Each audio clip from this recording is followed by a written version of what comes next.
সরকারি চাকরি সহ সব ক্ষেত্রে পুলিশ ভেরিফিকেশন তুলে দেওয়ার সুপারিশ করা হবে বলে জানিয়েছেন জনপ্রশাসন সংস্কার কমিশনের প্রধান আব্দুল মুঈদ চৌধুরী। মঙ্গলবার 17 ডিসেম্বর জনপ্রশাসন মন্ত্রণালয়ের সম্মেলন কক্ষে সাংবাদিকদের সঙ্গে মতবিনিময়ে এ তথ্য জানান জনপ্রশাসন সংস্কার কমিশনের প্রধান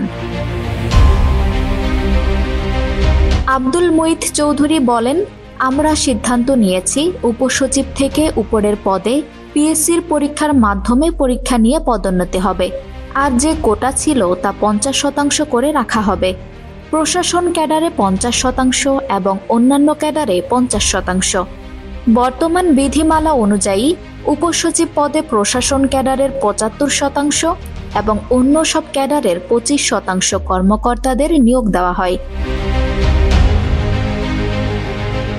জনপ্রশাসন সংস্কার কমিশনের প্রধান আরও বলেন, পুলিশ ভেরিফিকেশন কোথাও থাকবে না, এয়ারপোর্টেও থাকবে না। প্রত্যেক নাগরিকের পাসপোর্ট পাওয়ার অধিকার আছে। মতবিনিময় সভায় জনপ্রশাসন মন্ত্রণালয়ের সিনিয়র সচিব ও জনপ্রশাসন সংস্কার কমিশনের সদস্য সচিব ডক্টর মোহাম্মদ মোখলেসুর রহমান উপস্থিত ছিলেন।